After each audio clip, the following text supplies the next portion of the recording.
ఇక డీటెయిల్స్లోకి వెళ్తే మధ్యప్రదేశ్ బేతుల్ ప్రాంతంలో నీటి ప్రవాహాన్ని తక్కువగా అంచనా వేసిన ఓ యువకుడు బ్రిడ్జ్ పై నుంచి 2 వీలర్స్ పై దాటేందుకు ప్రయత్నించాడు. అయితే నీటి మట్టం అతడిని ముందుకు కదలలేదు. నీటి ప్రవాహ తాకిడికి యువకుడు వాహనంతో సహా నీళ్ళలో పడిపోయాడు, గల్లంతైపోయాడు. కనుచూపు మేరలా ఎక్కడా మళ్లీ కనపడకపోవడంతో యువకుడు చనిపోయి ఉంటాడని భావిస్తున్నారు.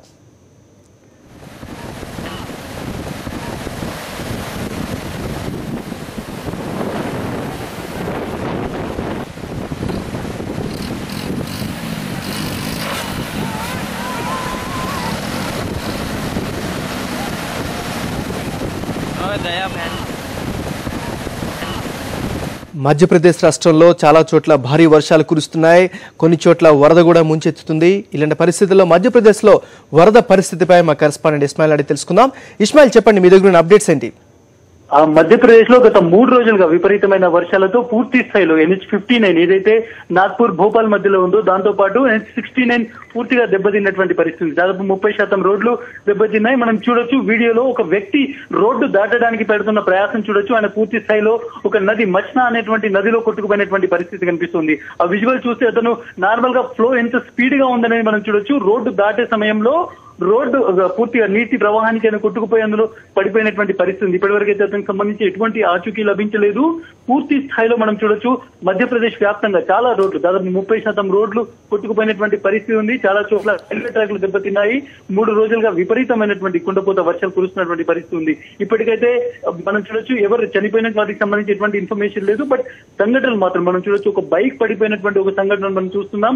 ఇటువంటి సంఘటనలు చాలా పెద్ద ఎత్తున జరుగుతున్నాయి. చాలా చోట్ల నేషనల్ హైవేస్ కొట్టుకుపోయినటువంటి పరిస్థితి కనిపిస్తుంది. నాగరాజ్, అయితే ఇస్మాయిల్, ఇప్పుడు వరకు మనం ఉన్న డీటెయిల్స్ మనం పరిశీలిస్తే ఎలాంటి ముందస్తు హెచ్చరికలు జారీ చేశారు, ఎలాంటి జాగ్రత్తలు తీసుకునే అవకాశాలు కనిపిస్తున్నాయి? మరి ప్రధానంగా వర్షానికి సంబంధించి ఇంకొక 2 రోజుల పాటు వర్షాలు కురిసే అవకాశం ఉందని వాతావరణ శాఖ హెచ్చరించింది.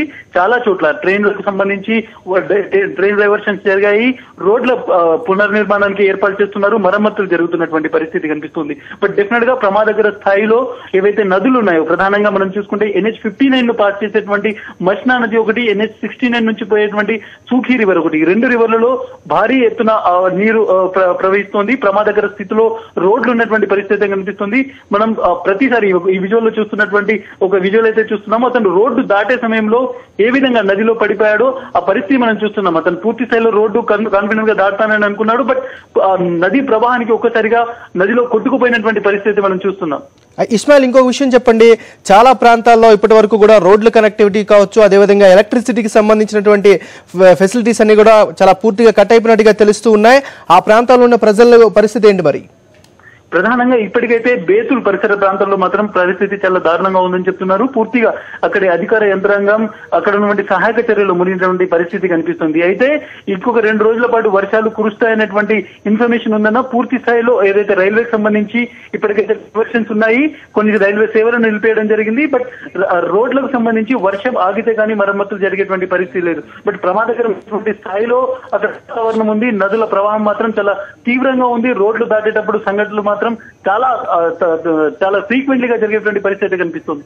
ఇస్మాయిల్, ఒక విషయం చెప్పండి. గత 10 రోజుల క్రితం వరకు కూడా తీవ్ర వర్షాలు లేక వర్షాభావ పరిస్థితులు ఎదుర్కొన్నటువంటి రాష్ట్రంలో ఇప్పుడు ఒక్కసారిగా ఇంత ఉధృతమైనటువంటి వర్షాలు రావడంతో అధికార యంత్రాంగం ఏ విధంగా చర్యలు తీసుకునే అవకాశాలు కనిపిస్తున్నాయి? మరి అధికార యంత్రాంగం ప్రధానంగా చూసేది ఒకటి ఏంటంటే పూర్తి స్థాయిలో రక్షణ చర్యలు అయితే తీసుకుంటున్నారు. సహాయక చర్యలు తీసుకున్నటువంటి పరిస్థితి కనిపిస్తుంది. ఒకటి ప్రధానంగా చెప్తున్నటువంటి విషయం ఏంటంటే పూర్తి స్థాయిలో రోడ్లకు సంబంధించి మరమ్మతులు ఏర్పాటు చేస్తున్నారు. మరమ్మతుల పని ఈ రోజు పూర్తయ్యేటువంటి పరిస్థితి కనిపిస్తోంది. బట్ 2 రోజుల పాటు వర్షాలు కురిసేటువంటి పరిస్థితి ఇంకా ఉన్నందున కొంత ప్రమాదకరమైనటువంటి పరిస్థితే కనిపిస్తోంది. రోడ్ల మార్గాలు ఏవైతే నదులను దాటే దగ్గర మాత్రం చాలా ప్రమాదకరమైనటువంటి పరిస్థితి ఉంది. అధికారులను పూర్తి స్థాయిలో అక్కడ ఏర్పాటు చేసేటువంటి పరిస్థితి అయితే కనిపిస్తుంది.